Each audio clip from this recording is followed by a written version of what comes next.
Stepping up to the plate is the worst baseball show. We're back after a quite the hiatus. Well, I mean, pretty exciting stuff. You got married. I did not get married. No, that's a lie. To your cousin. Okay. All right. We're back. Yeah, we're back.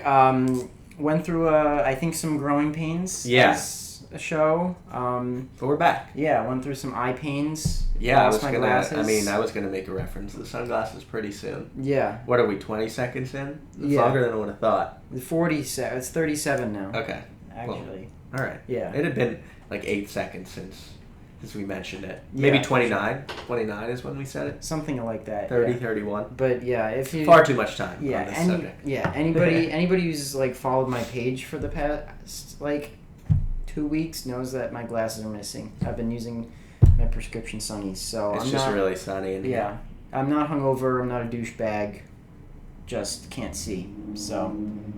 Okay. All right, let's get into it. Let's get into it. Yeah, it's been a long time. It sure has. It's been quite a while. A lot of changes, but one thing. Gain here. Yeah. Go ahead. One thing that has remained the same. Oh, is that my volume is up? Yeah. One thing that has remained the same is we always like to start these episodes with a game, and I've come up with a game. It's pretty simple, but I'm going to test your knowledge on baseball, Matthew.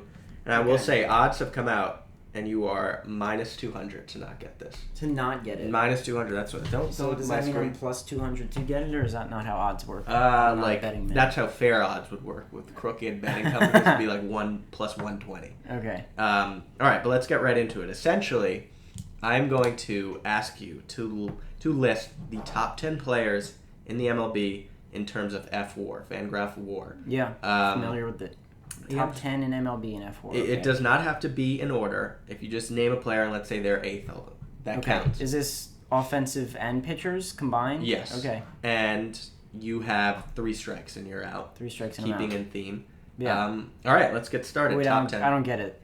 The 3 strikes thing. If you get 3 No, I mean, like you said, keeping in theme. I don't understand what you with mean. baseball.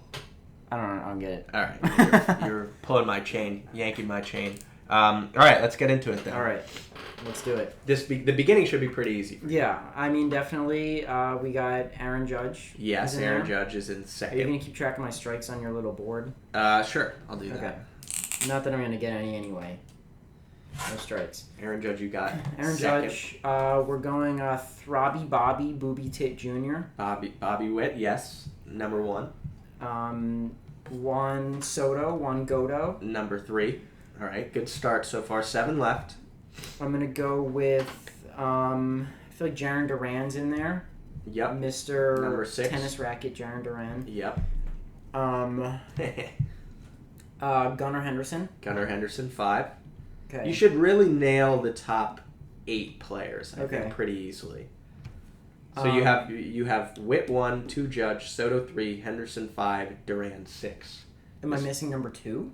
You're missing number 4. I'm missing number 4. 4, 7, 8, 9, 10. 4, 7, 8, 9. 0 strikes over. That's why there's nothing down. Yeah, that's right. Ohtani. Ohtani is 7. Okay. NL MVP, in my opinion. Yeah.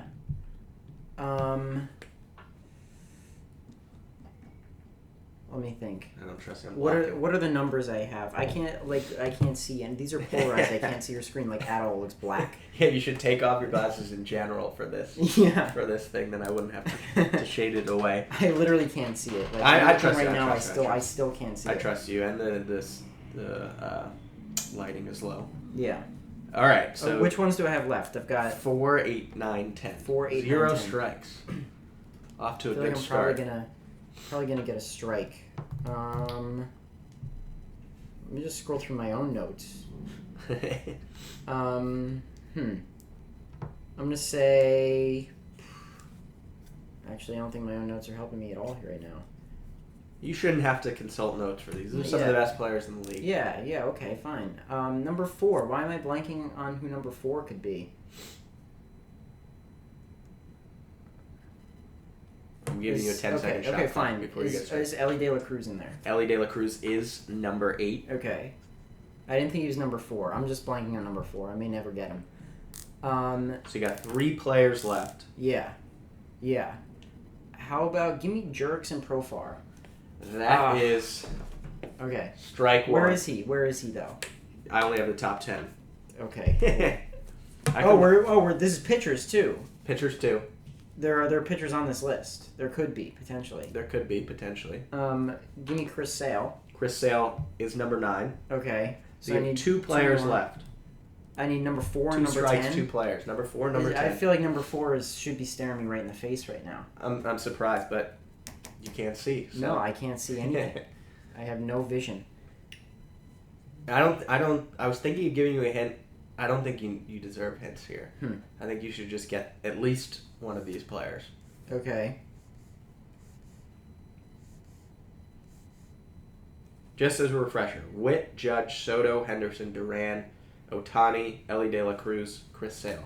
Right. Those are the 8 players you've gotten. Right. Star-studded names. Yeah. My only wrong guess was Profar. And I'm gonna look up the Literally, who am I missing non-top right now? 10. There's no bets because he's been hurt. I'm forgetting somebody so obvious and it's killing me. By the way, Jurickson Profar. He is... Wow. I can't even find him. That was a bad guess. Unless I missed him. Probably did. Interesting. Is number 10 a surprise at all? I think it's... no. I wouldn't say so. I wouldn't say there are any surprises on this list. Oh, why am I literally like the dumbest person on earth right now?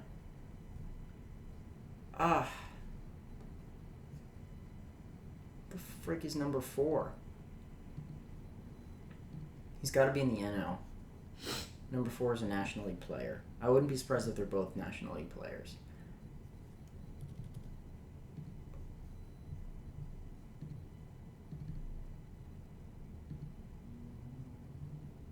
Oh my god. Alright, I'm giving you a shot clock. Okay. 10. Wait, no, you 9. can't count down. I can't think while you're counting. Just give Counting in my give head. me a second. Just give me a second. Nobody's in a rush here. Jurickson Profar, 41st Holy in the shit. league in F4. Okay, that was bad guess. Right behind Patrick Bailey, Okay.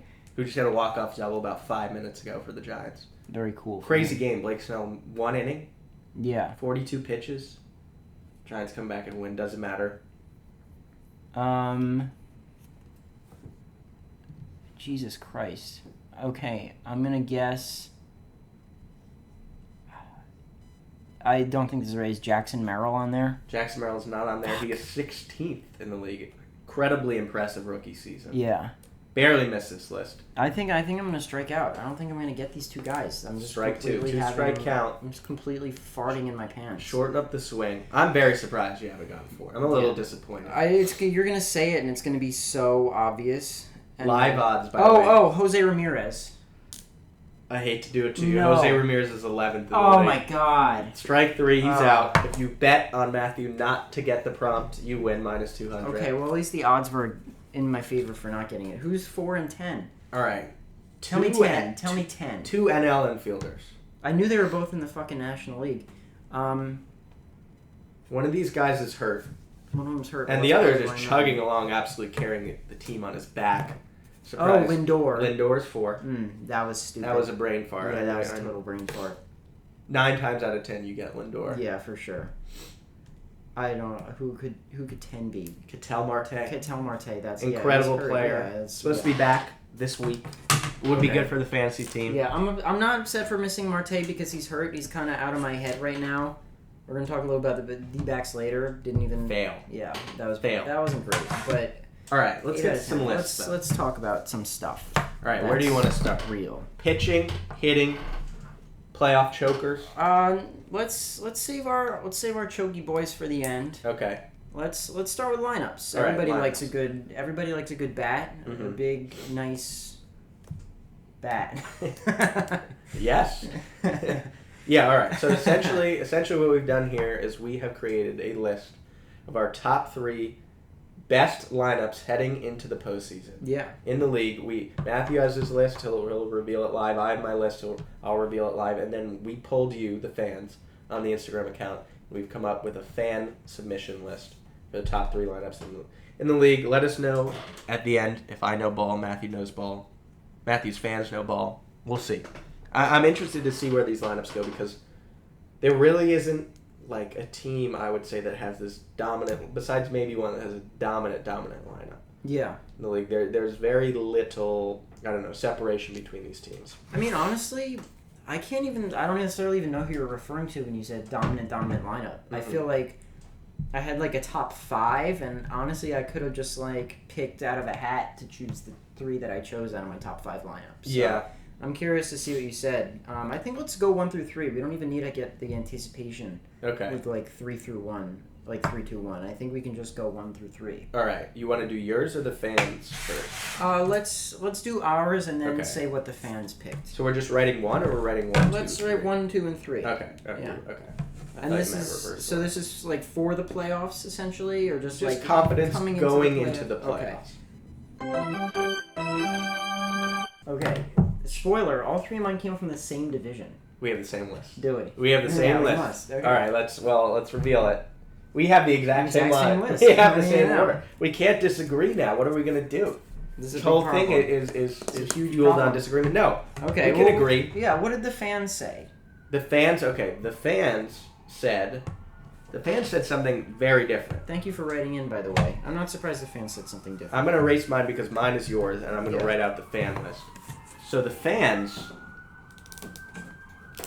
Look at that. have the same number 1. Shit,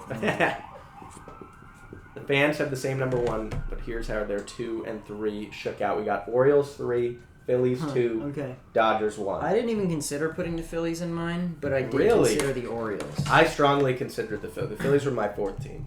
Interesting. They probably would have been my 6. Mm-hmm. Okay.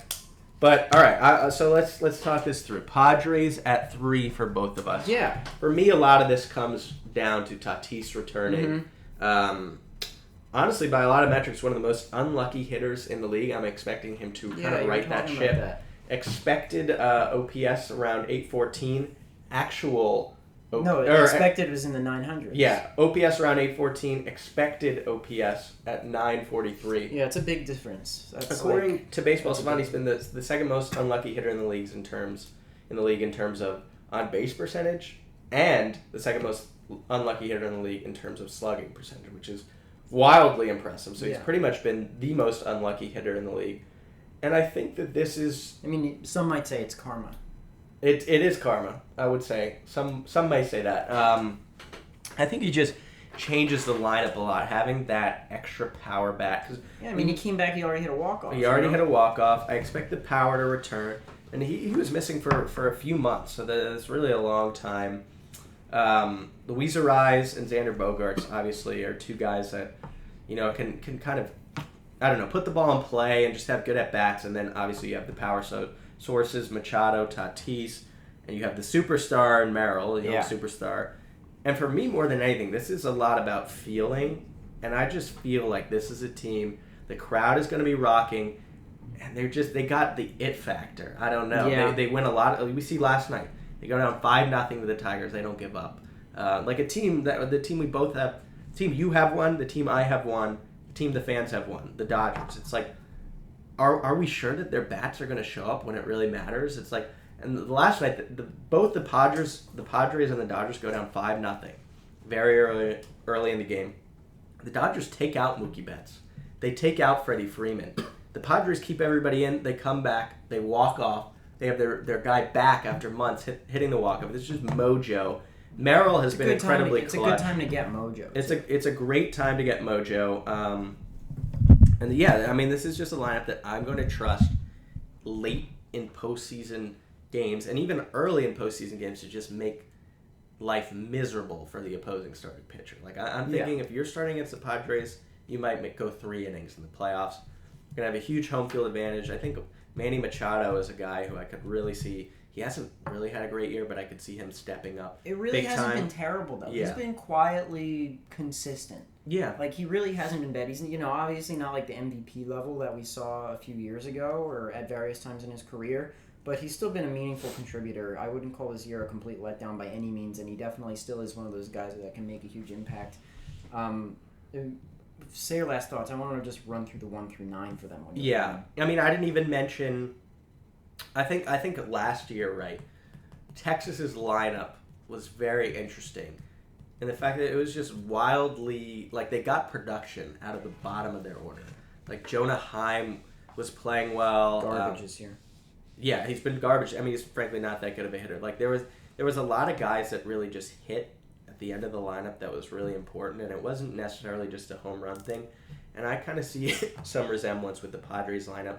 You know, just having 7 consecutive tough at-bats to start that lineup with the Rise, Tatis, Profar, Machado, Cronenworth, Bogarts, Merrill, like whatever order they're in. Yeah. That's 7 guys that are going to give you a really tough at-bat. And I think that constant pressure is important in October. For sure. I mean, I think it's just a really well-rounded lineup. You got Luis Arraez at the top, who's obviously not going to make any sort of a difference in like the power department, but struck out 2 times since the All-Star break. It's insane, yeah. And they were both against the Marlins. His old team, they had the cheat codes. Yeah. That's the only reason why. They knew where to throw him. Yeah. And then you got Tatis in there, makes a huge difference in that lineup. Then Profar, Machado, Jakey Boy Cronenworth, Xander Bogaerts, Merrill, and then Luis Campusano. And right now they got Mason McCoy in at shortstop, which, you know, leaves a little bit to be desired from the 8 and 9. But, you know, find me a lineup that doesn't leave a little bit to be desired at the 8 and 9 spot. I mean, I think all 3 of these teams that we have listed, you know, probably could improve in the 8 and 9 holes. Yeah. But that's why they're 8 and 9. I mean, even if sorry to interrupt, but even if it's, you know, let's say it's the 4-5 series and they're taking on the Diamondbacks and Zach Gallen's pitching, David Peralta's a really good hitter versus righty. Like, they have platoon bats that they can throw in there at the end of the lineup. So. David, I've played for almost every team in the National League. Yeah. Peralta. Who hasn't he played for? The Rockies? Yeah. That's the only one. Maybe the Giants? Yeah, I mean, he hasn't played for either of those teams. So not almost every Dodgers and D-backs. He's played for every team on our list. Yes, that is true. I think he's the common denominator there. I think he's the reason that these teams are so good. Yeah. But anyway, they are my number 3 best offense headed into the playoffs. I almost did go Orioles. I thought about the Yankees too. I guess maybe Phillies could have snuck in there. Mm-hmm. But like you said, this lineup just does have the it factor. I mean, Jackson Merrill is absolutely electric. He's one of the best young stars in the game. He only makes weak contact. Guess how often Jackson Merrill makes weak contact. Guess what percentage of the time he makes weak contact. Like when he makes contact. When he makes contact. 30%. No, 13%. 3%. Oh my God. 3% of the time, Merrill's making weak contact. I mean, that's insane. Yeah. He's electric. He's better than I think anybody could have even predicted. He's going to be the National League Rookie of the Year. Yeah. Over Skeens. Yeah. I mean, he's going to probably get like 5th to 10th place MVP votes without a question. Mm-hmm. Some key stats I wanted to outline. You mentioned the it factor, right? The Padres. Clutch. Yeah, they have. I was going to mention their clutch score. I don't know if you are familiar with the Fangraphs clutch score, but they've got basically it's a formula that chooses or values the higher leverage at bats in games more so than non-high leverage at bats, and the Padres have the 2nd highest clutch score in the league this year. Mm-hmm. So they really do just have the it factor. They're a very exciting team. Slam Diego a couple years ago. I mean, that dynamic hasn't changed. I think if the Padres get hot, they're as scary as any team in the National League. I see it, and I think they have the ability to kind of ride momentum. Yeah, absolutely. Maybe better than other teams. There's only one other team on our list here that I feel like has a better ability to ride momentum. And that's Arizona, right? Yeah. And these teams are so similar. They really are. I think it's really fitting that these are the 3 teams on our list because these have been the best 3 teams in baseball post the All-Star break. Yeah. I think it's pretty straightforward. Maybe you could throw Houston in the mix, and for Arizona and San Diego, they're gonna approach the postseason with a lot of confidence for good reason. As long as they can stay hot over the next month. Yeah, and I don't see any reason they can't. And to talk about Arizona, I mean, Arizona has been incredibly hot. They haven't even had their best player. Ketel Marte's been missing for a few weeks. I mean, they have had their best player. His name is Corbin Carroll. But we'll get to the Snakes. Let's finish up with the Padres right now.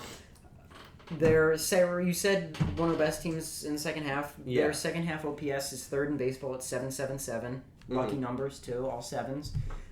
And you said that Tatis is the key to this lineup. I don't think Tatis is the key to this lineup. I think Xander Bogaerts is the key to this lineup because we've seen what he can do. He got the big contract. He hasn't really lived up to the expectations, but he's struggled a little bit with injuries. He's really been pretty solid since getting back, and I think that's playing more of a role and in the Padres' success in the second half than we might realize. He's had a pretty good second half, and I think that if he can stay consistent, just having that guy bridge the gap in like the 5 or 6 hole between the top half of the lineup and the bottom half of the lineup really dictates the entire vibe for that bottom half of the order.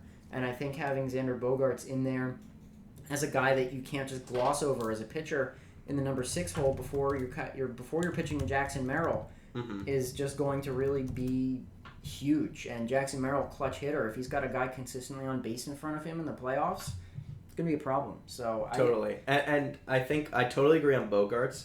I would even throw Arraez into that mix too, because like you said, they have those core 4 hitters in Profar and Merrill, Machado and Tatis that pitchers. It's just crazy that we're talking about Jerickson Profar being a 4-4 hitter he's in a been playoff team in 2024. He's been incredible this year. I mean, he was an all-star for good reason. I predicted he was top 10 in WAR. So. Yeah, and honestly, that I know it came out in the 40s, but that wasn't a crazy prediction. But it's going to be so hard to throw to those 4 hitters, like you said. F4 values defense very heavily too. I almost said Matt Profar is not really a great left fielder, but. Obviously, those 4 guys, like you said, Merrill is not hitting soft contact. Profar, both sides of the plate, can hit lefties, righties. Machado's had the postseason moments. Tatis is just purely one of the more skilled hitters in the league.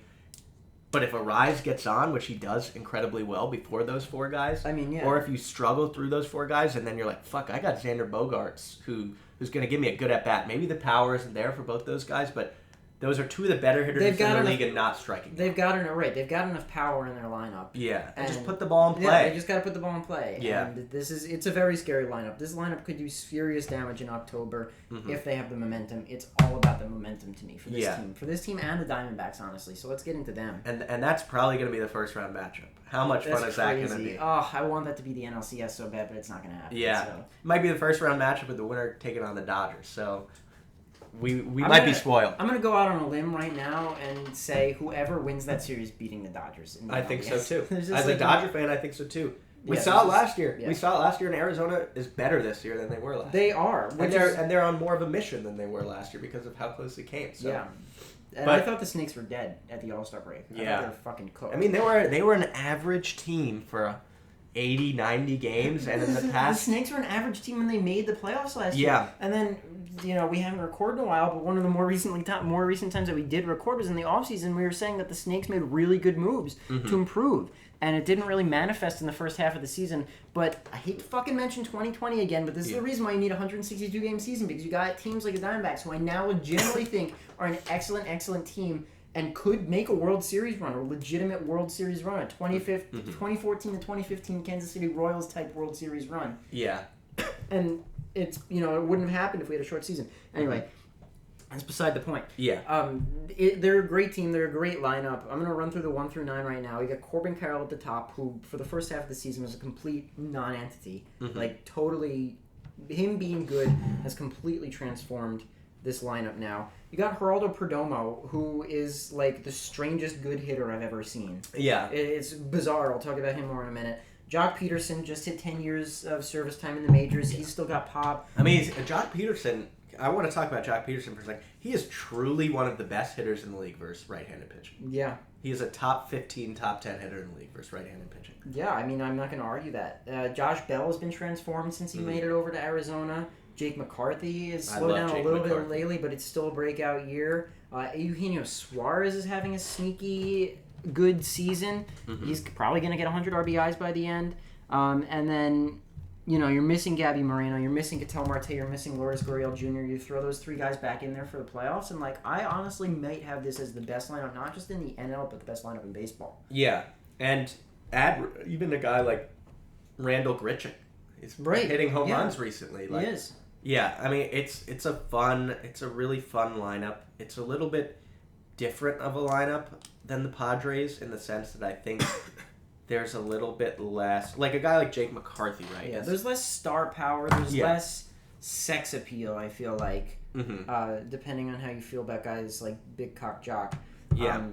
But, I mean, the lineup's scary good. It's scary underrated. They've got a 13.4 FWAR in the second half. I believe that leads baseball. They're second in FWAR as a lineup for the season in total. Second OPS in the season in total. And this, you got to remember, this lineup really was not doing that much before the All-Star break. This is just a testament to how well they've been hitting since. Yeah. And you're talking about the A factor. I mentioned the Fangraphs clutch score. Only team that's more clutch than the Padres is the Diamondbacks. They've got the top clutch score in baseball. And really, we're talking about key players. It's all Corbin Carroll to me. It's all Corbin Carroll. They're 21-10 since August 1st when he broke out of his sophomore slump. And I don't see any reason they could possibly slow down if he continues to hit well. Yeah. Just having him at the top of the lineup set the table for the rest of the team. He's already a young leader on this squad. He's as good and electric as a young player as you can find. I mean, I think this day and age, for some reason, people are so quick to dismiss guys as busts or as one-hit wonders. But Corbin Carroll is legitimately one of the best young superstars in Major League Baseball. I'm not going to judge anything based off a few slow months. Yeah. He made some adjustments, which is really good to see from a relatively inexperienced hitter.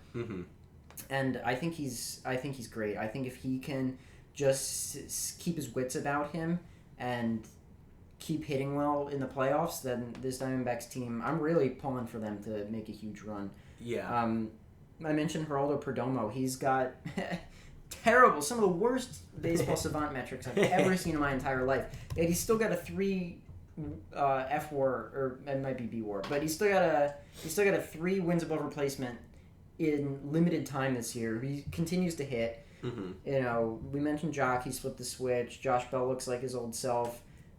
Yeah, I really love this team. And one last thing about Corbin Carroll that I want to say is that he's honestly Captain Clutch to me right now. Yeah. His OPS for the season, that's taking everything, even the slow months, is 106, so just above average in the aggregate.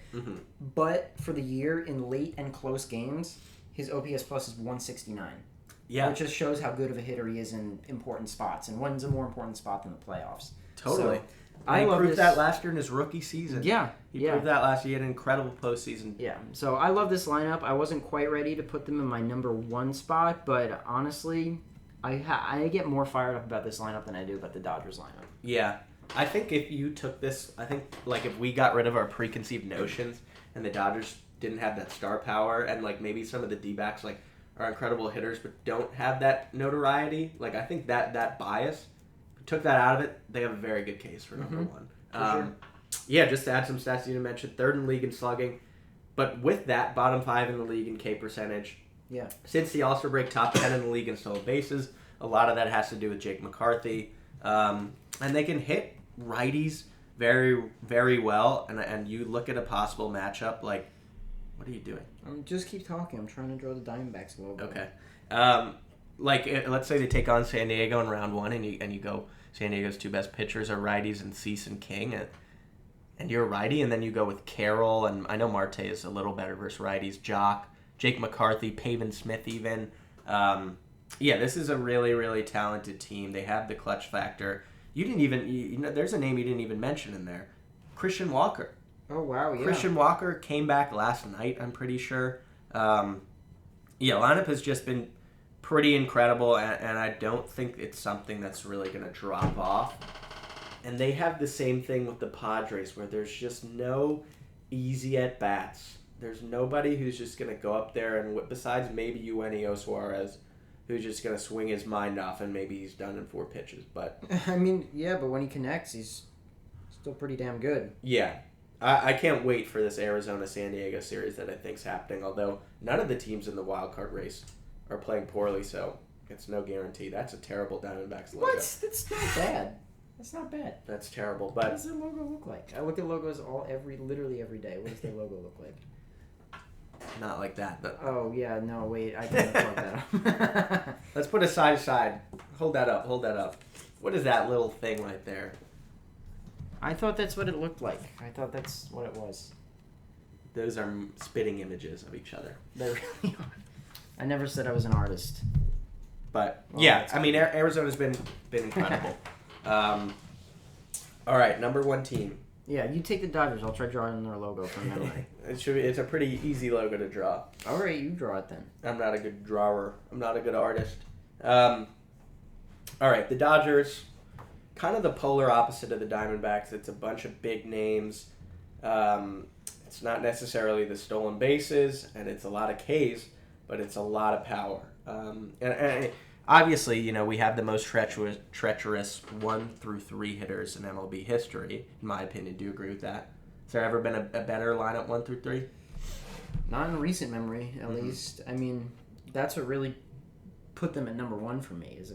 Honestly, even 1 through 4, Teoscar Hernandez has been great. Yeah, Teoscar Hernandez has been great. The emergence of Gavin Lux in the second half. Him and Carroll are just examples of why you give young hitters time. You know, you don't throw out the book after 70, 80 games because these are players who need time to adjust to Major League pitching and to build confidence. Gavin Lux had like 6 years. So yeah, but he's been injured. How many MLB at-bats? Okay, how many MLB at-bats do you think Gavin Lux has had?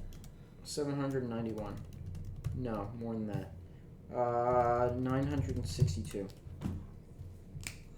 962 at-bats. 1,282. All right. But, I mean, he missed all of last season. Maybe he's not a young hitter, but he's a hitter who took time to come back from injury. Kind of the same thing with Carroll, even though it's not injured. Just give them time. Great. That's very good. I'm enjoying this. Yeah, I think Ohtani in the postseason will be obviously the story, but the emergence of Freddie Freeman in the 3-hole hitting more homers recently. Mookie Betts has come back from his wrist injury and has just been, he isn't the power hitter those other 2 guys are, but he's been very consistent. He's walking. He's stealing more bases than usual. And then Will Smith hasn't even been good. Imagine if Will Smith gets back to the level that he's been at. Andy Pages is underrated, going to crush left-handed pitching, assuming he makes the roster. Tommy Edmonds had some big hits already. That was a good pickup. And, we're not even... Max Muncy's back in the lineup. We're not even mentioning guys who are well-seasoned vets who tons and tons of playoff at-bats late in games, if that's a Chris Taylor, if that's a Kike Hernandez, even if that's an Austin Barnes. So we'll see what happens with the Dodgers, but I think they, on paper, have the best lineup in the league, and by numbers have been top 3, top 4 lineup in the league. Yeah, over the last couple of months. So the top 3 is really where they're at. Third in F4 for their lineup on the season, third in OPS on the season. But I mean, like you said, this 1 through 3, 1 through 4 really just dictates everything for me. I don't see how you could have them anywhere outside the top 3 lineups in the National League with Ohtani, Betts, Freeman, and Teoscar Hernandez at the top. Like you said, Gavin Lux has been impressive. Mm-hmm. It's really can't hit lefties though, but yeah, it's really 5 through 7 that dictates for me. Mm-hmm.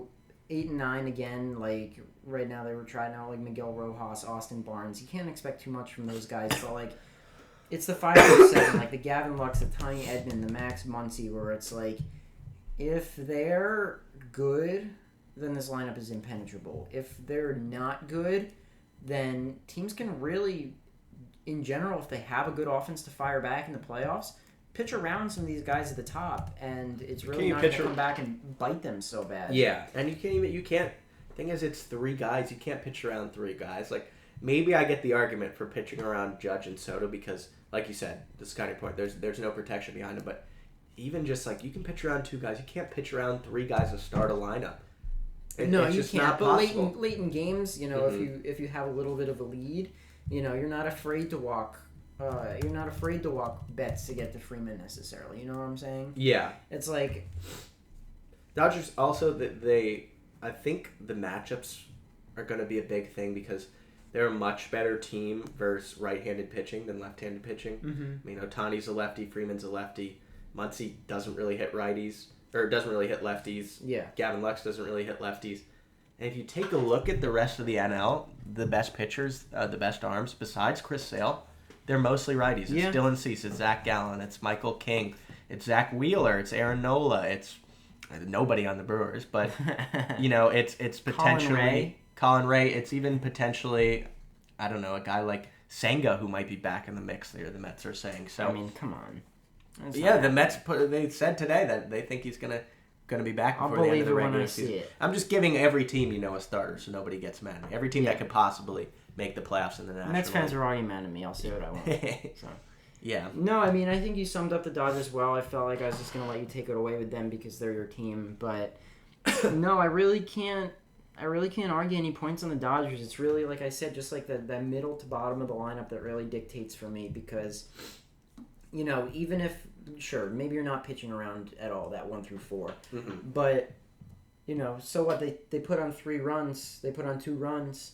And then you can coast, if you're confident that your pitcher can coast through that bottom half of the lineup, it gives them all that much more confidence to face the top half. Yeah. I feel like. So it's what's going to dictate things for me. Mm-hmm. I feel like even though I have them as my number 1, I'm not talking as favorably about them as I was talking about the Diamondbacks, but like you said, it's just that 1 through 4 that makes this the best lineup because those are the 4 of the best hitters in baseball, period, and they're all on the same team. I mean, the top half of this lineup is an all-star team, so... At the end of the day, the stars are going to need to show up. You know, Betts and Freeman can't go 1 for 21. Ohtani's going to be taking his first playoff at bat, so there's a lot of pressure on this team. Yeah, for sure. Let's hop into rotations. Rotations, all right. And a reminder: so the Orioles 3, the Phillies 2, the Dodgers 1 for the fans. I feel like we're gonna have some disagreement on the rotations. I think so too. My rotation list isn't even set. There's like teams I want to flip around. I hope we have more disagreement here. I think so. All right. Okay, we do a little bit. I saw yours. Okay, 3, 2, 1. All right. Yeah, you a little bit. Braves, Phillies, Astros. I got Braves, Astros, Mariners. So not super different. Damn, I thought the Astros were going to be my surprise team.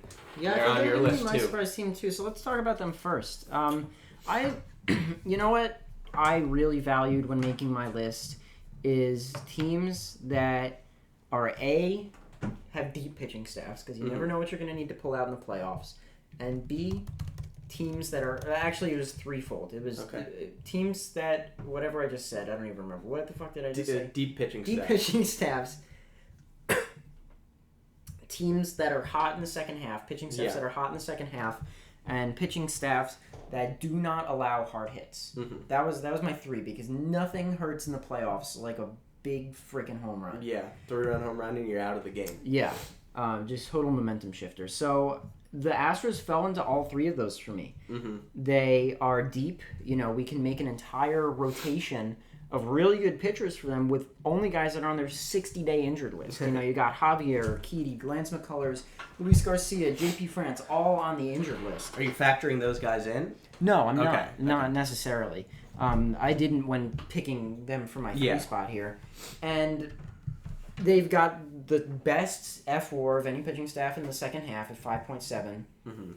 And they've allowed the second least barrels on the season, even with their decimated pitching staff, out of any team in baseball. Only 144 barrels given up in, honestly, almost as many games this year. It's probably like 1.2 barrels a game, roughly. Yeah. So it's really, they limit hard hits. They strike a shit ton of batters. Strike out a lot of batters. And they're really deep, and they're built to last. Mm-hmm. You know, obviously Spencer Spaghetti got absolutely torn up last night. I still believe in him, though. Yeah, he's a good pitcher. Hunter Brown has shown flashes of excellence this season. You don't really know what version of him you're necessarily going to get. No, I would argue the opposite. I think Hunter Brown is the most underrated, consistent pitcher in baseball. He started off bad. He started off bad. Over the last 3 months, I got some stats for you on Hunter Brown. Okay, so since June 18th, he's made 18 starts. Guess how many times he's completed 6 innings? 16 of them. 16 times. Averaging 6.1 starts, innings per start over the last 18 starts. Over the same span, leads the MLB in quality starts, tied with Zach Wheeler. Yeah. 2.29 ERA over that span. It's 6 innings and 1 run every single time, and he doesn't have the K numbers that some of the other guys in the rotation have, but it doesn't matter because it's soft contact and it's just quality pitching. He throws a lot of strikes. He doesn't give up a lot of home runs, and he doesn't give up a lot of hard hits. It's a lot of singles. It's some walks, but he's just wildly consistent. Yeah, no, I have no, I do, I guess, agree with you. I think maybe I was putting a little bit too much weight on the beginning of his season. That was pretty bad. And he's starting what, Game 3 of the series? Yeah, Game 3 probably.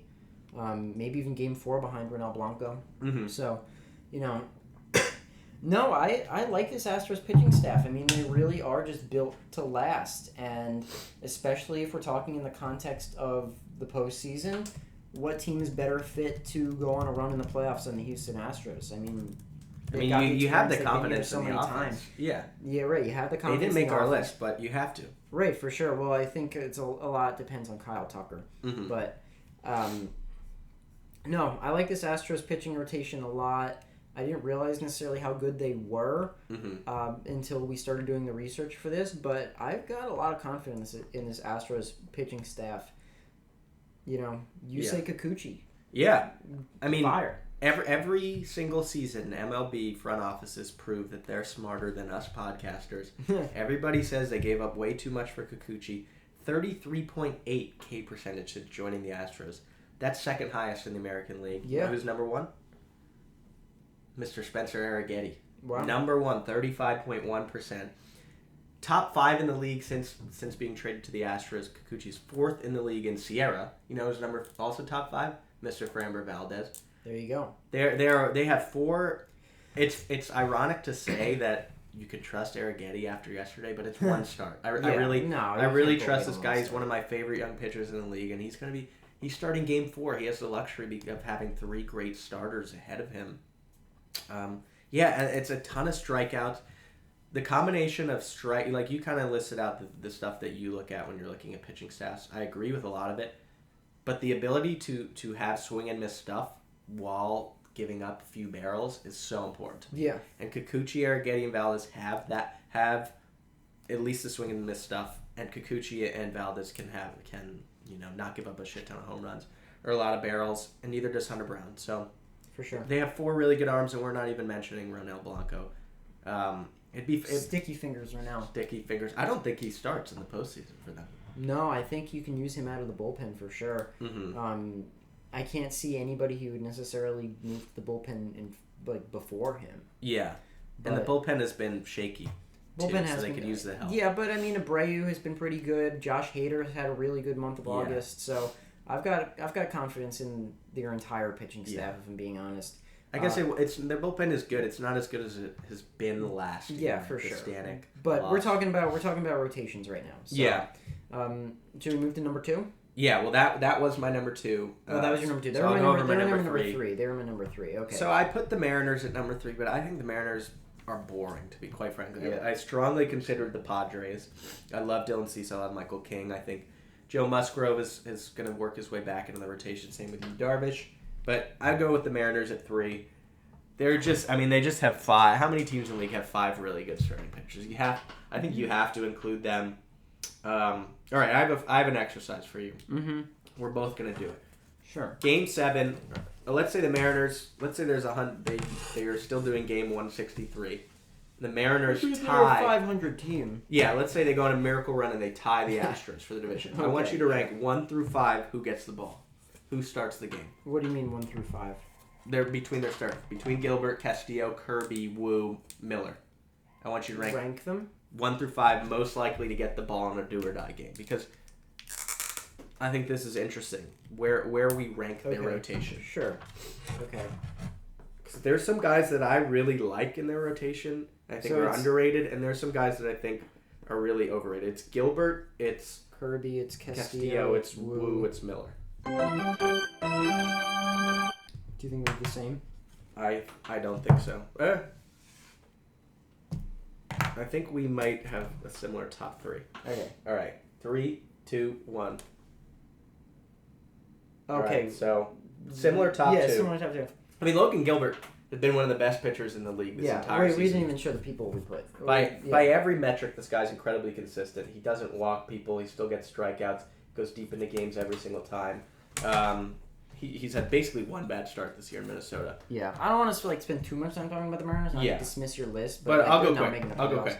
Brian Wu, best strike thrower in the league, best guy. I feel like George Kirby is a bid for best strike thrower in the league too. I don't think so. I think Wu is by at least this year has been miles better. Kirby has not been good at all. I had him. He hasn't been good in the second half. He's a little fatigued, but he had a really good start last night. So basically, I love the top two guys. I think these three. I think Luis Castillo is one of the most overrated pitchers in the league. I don't know if anybody's overrating him anymore. Yeah, well, that maybe. I've But thought he's this still for a part few of an years. incredible rotation. He I mean, still is. The there are consistency. teams in the league that Luis Castillo would be a number 1 or number 2 starter on still, Yeah. and he's like their number 4 at this point. So Yeah, but yeah, that's true. I guess maybe the league is starting to rate him properly. But yeah, the reality is the offense is horrendous. Horrendous. It's one of the worst in the Horrible. league, and they're not going to make the playoffs. what did the people put for their top 3? So the people put them The followers, at thank you for 1. submitting. Yeah. Which, I mean, I don't think that's crazy. They put the Phillies No. at 2, which I disagree with, and they put the Braves at 3. I think the Braves definitely have better rotation than the Phillies, and they were both of our number 1 teams, correct? The Braves? Yeah. Yeah. So let's talk about the Phillies, because you didn't have the Phillies in yours at all. No. I could see snubbing the Phillies because Ranger Suarez has fallen off in the second half and Taijuan Walker has been absolutely awful. Yeah. But Christopher Sanchez, I feel like, is one of the most underrated pitchers in the league. Mhm. Players, period, honestly. I don't like his profile for the playoffs. He's a guy who's inexperienced, and it's just such a high ground ball percentage. He doesn't miss a lot of bats, which sure, you're going to limit the home runs because you're not giving up fly balls. This is a big point that I wanted to make. Yeah. I'm seeing this as a positive. The Really? Phillies, I think Phillies balls in rotation- play scare the shit out of me.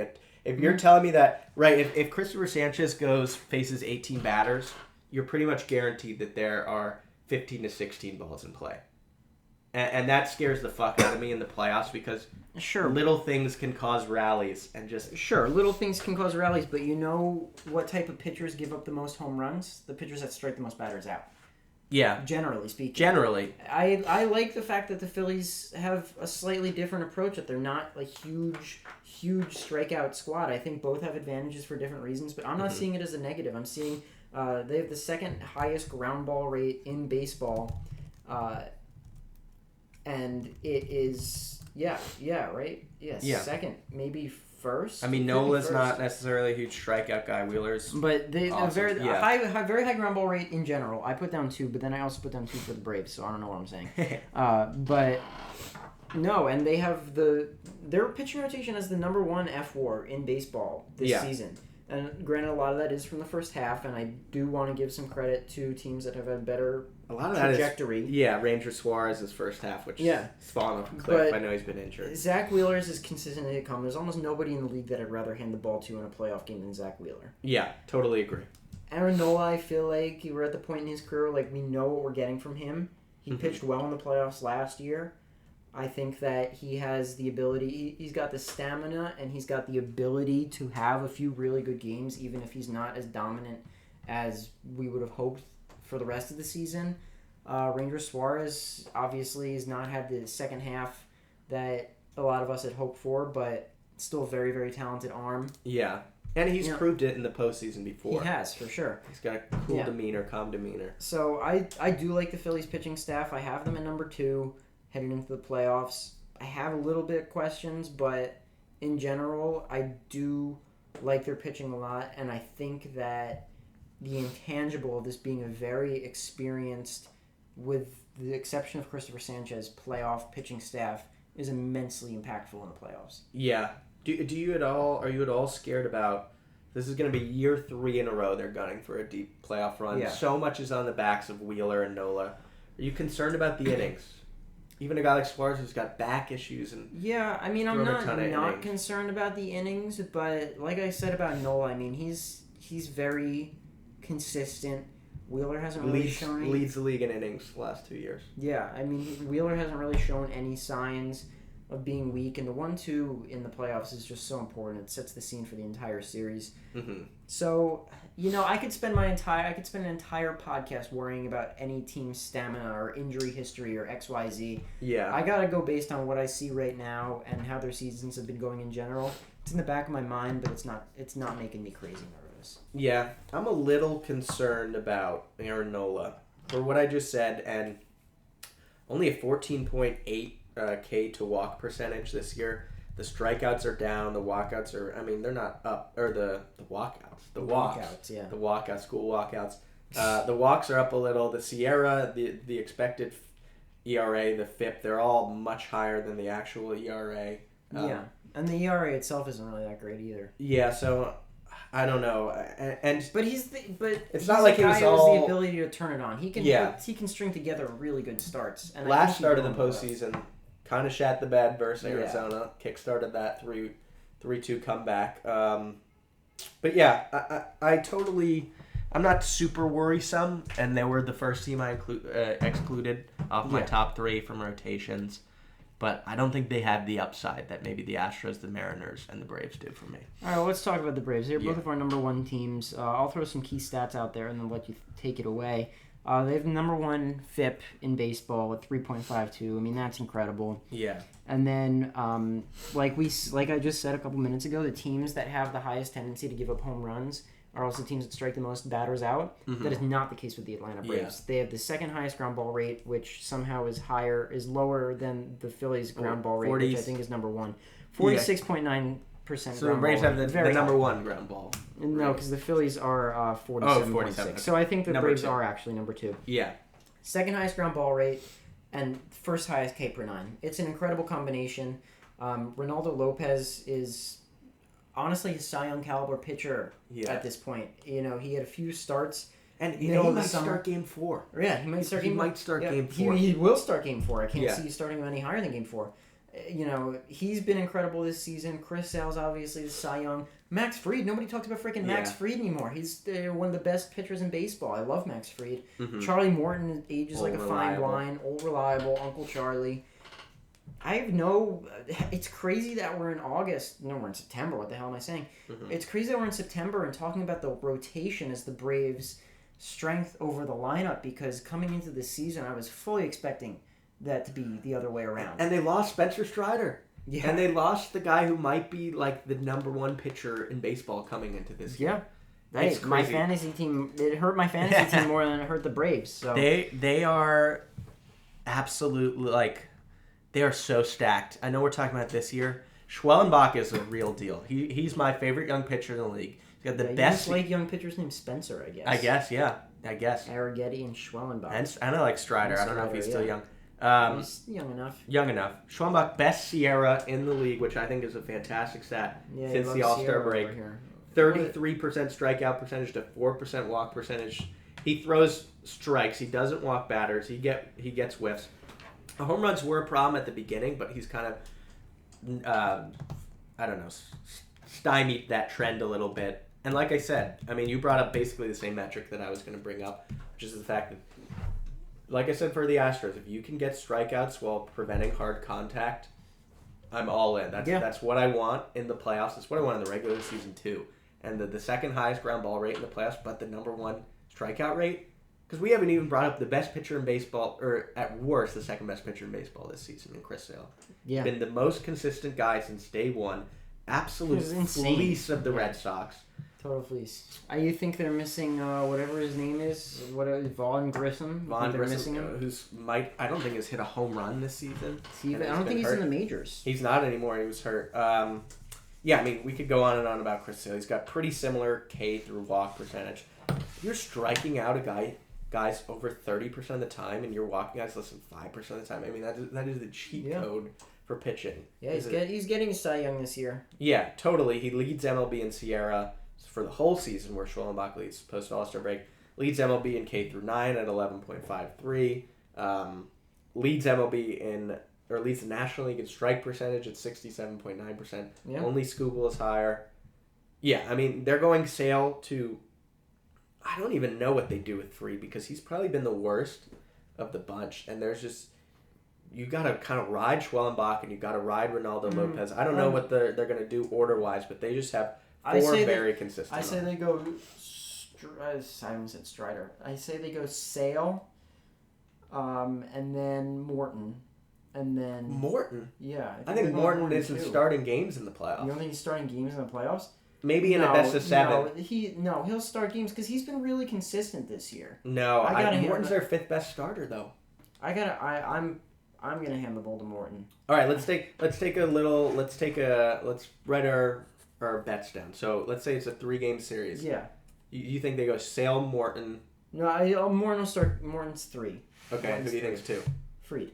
Okay. And then because Lopez has the experience coming out of the bullpen, I think that they reserve him as like a key piece in a short series to come out of the bullpen. Yeah. That's what I would do personally. That's why I'm starting Morton. That's a good idea. He does have the bullpen experience. I think at best Morton is 4, and that's Wow. Okay. I think Schwellenbach is that good. I'm telling you, Schwellenbach is totally the real deal. He is going to be, if we do this list, if we do best pitchers in the league in 1 year, he's top 10. I'm telling you. Wow. That's my prediction for him. He is everything you want in a young pitcher, and I think he takes the ball game too, ahead of Fried, ahead of That's Lopez, crazy. ahead of Morton. I don't know that I'm in like that, but In a short series, he he gives them the best chance to win right now. Yeah. He does. All right, well let's jump now. We've been through our lineups, we've been through our pitching rotations. Let's wrap up real quick because we're approaching an hour with our teams who are least likely to win, our playoff teams who are least likely to win a postseason series. Yeah. This could really have done this anyway. Mm-hmm. The followers submitted their picks, and we collected those, and then we have our own top 3. So it really can be either a team that you think really isn't that good but's going to be in the playoffs, or a team that you think is a high choke factor. Well, that was the interesting part here. I feel like you kind of have to pick teams that are definitely going to be in the playoffs. Yeah. Like I was thinking adding the Mets. No, you can't choose the Mets, yeah. I know they're half game out, but all right. I got my list here. I feel like I got one team that's going to shock some people and make some people mad. I wrote mine in script. Probably more legible than mine. All right. You got Brewers, Yankees, Twins. I got Phillies, Brewers, Twins. So, all right, you got the Brewers at 3. We both have them. Give me the cake. You've been a Brewers hater all year. You didn't think you thought they were going to be one of the worst teams in the league. You never bought it, and now you're going to triple down and say they're not going to win a playoff series. Down. Brewers suck. They shouldn't be in the playoffs. Just kidding. They're good. Clip that. I don't know. It's just really, it comes down to the pitching for me. The offense has been great, but pitching wins playoff series. I think I'd be surprised if they are swept in the playoffs, but I wouldn't be entirely surprised if they just don't win a series based on the state of the pitching staff. It's been a concern for me. That was the main reason why. I mean, I wasn't fired up about their offense either, but the pitching was the main reason that I didn't think that they were going to be a playoff team to begin with, and it's the same reason that I'm going to rock with all these months later. Yeah, I was a Brewers guy, so I hate to do this. I was on the Brewers. You were a Brew in leaver. The preseason. I was a Brew leaver on the Brew crew, but they just don't have the pitching to win in the playoffs right now. They have 0 reliable starters. I mean, their so-called ace, Freddie Peralta, has been very bad. He's one of the highest walk percentages in the entire league. He's just not throwing strikes. He's got a .534 FIP since All-Star break. Yeah. And then we got Savali and Montez and Ray and There's nobody who Myers. I know they've won games, but I almost think that a lot of their wins, the reason they're only a few games back of the Phillies and Dodgers is a product of that horrible division. Yeah. And they're going to be facing elite. I like their offense, but versus the elite arms in a short series, I don't see that. They're my number 2 team. Number 2 team for you, the New York Yankees. Yeah, the New York Yankees. I mean, it's just like that offense is just gonna like die. It just has such a likelihood to just die. Mm-hmm. If Judge and Soto aren't hot, they're dead. You know, there's nothing to get excited about. I thought about putting them in my top lineups, but then I was like, what in here is exciting? What is really like making me feel like they're a top 3 lineup in baseball? Judge and Soto? Other than that, nothing. Yeah. It's like, you know, if they don't retain Soto next year, they're screwed. Yeah. They're screwed. He's another guy who's just I think he's gonna have an epic postseason. I mean, that would be awesome to see, but I don't have the confidence in the lineup in total. I think the Yankees, especially if they win the division, I almost would rather see them make the wild card because it forces them to have to be good rather than being complacent. I think the Yankees have pretty high likelihood of not making it to the championship series this year. I think you're a little too doom or gloom on the Yankees. I mean, they're half game back of the best record in the AL right now. Yeah, but they've been so inconsistent. They've been inconsistent, but I don't know. Adding Rizzo, they don't have a closer. Yeah, Rizzo's been so bad. LeMahieu's been so bad. Verdugo's been so bad. But I'm saying you don't think there's potential for replacements here in Dominguez. I mean, Rizzo hasn't been playing that much. I don't think they're going to give Dominguez a chance. I don't even think that they can would be insane. They can. I mean, by rule, they can. But he's on the 40-man, so he can play. But I don't know. I get. We haven't even talked about the pitching. I don't think Garrett Cole is the same pitcher he was. Yeah. I don't know. Rodon's been inconsistent. Yeah. Well, you're asking a lot of Clark Schmidt. Yeah, that's my number 2 with the Yankees. I just think a high chokeability factor. I think the offense could fall asleep in a wild card series, especially. That's a recipe for disaster. So I'll quickly say my 3 team. I have the Phillies, and I'll get crucified for this. I think a lot of this is psychological. The pressure is completely different than the last 2 years. They are now the hunted. The innings thing concerns me. I have questions about the rotation. I did almost put the Phillies on mine. Yeah, besides the same reasons. Besides Wheeler, I have questions. The lineup can shrink for stretches. We saw it Game 6, Game 7 of the NLCS last year. But yeah, they're my number 3 team, and then we have the same number 1 team. The same number 1 team, the Twins. The Minnesota Twins. And my main point is they are really not that great. Not very good. No, I mean, most of their wins have come against the White Sox. Yeah. They're like 500 against non-White Sox teams. And yeah. They're really not that great. They're not bad, but they're not great. I would honestly be a little bit upset just as a baseball fan if the Twins just like get wildly hot and then go on like a World Series. That's not happening. I can guarantee you that's not happening. I mean, I would never have thought it happened with the Diamondbacks last year. Yeah. So it's the format. I don't think. But I mean, the Twins, they have nobody in their rotation that you're trusting right now besides Bailey, Lopez and Ober. Yeah. I mean, where are we going? Woods, Richardson, or one of the rookies? Joe Festa? Ryan, is he healthy? He's out for the year. Yeah, right. At least the regular season. And then something that I think is interesting. I'm curious your thoughts on this. They're such a heavily platooned team where like their lineup is completely shifting based on if it's a righty or a lefty. Like we're gonna throw, and honestly, it's pretty effective. Like Matt Wallner, Julian, Carlos Santana versus certain righties or lefties are effective. But I'm curious if that strategy is going to take a hit in the postseason when starters go shorter into games. You know, you might have a guy out after 3 innings. Now your lineup's completely flipped around. And by the time the 8th or the 9th gets in, and then you have to make tough decisions with pinch hitters. I don't know. I'm just not in on the Twins at all. Shorter string on starters, I think, for opposing teams kind of hurts them because now you have the wrong lineup in. And really, they don't have that many major league quality hitters versus both lefties and righties. Yeah. There are guys in that lineup that get me excited, but I do think the Twins have a pretty high likelihood of not making much of a statement in the playoffs. Yeah. Here's my Twins logo that I drew. That's pretty good. It's my best one yet, and I think that's an episode. Yeah. Thanks for watching. Yeah. Instagram, Worst Baseball Show, The Worst MLB. Hopefully we're going to be here a little more consistently. Yeah. We'll find out soon. Yeah. So thanks for tuning in. Enjoy your week. Enjoy your September baseball.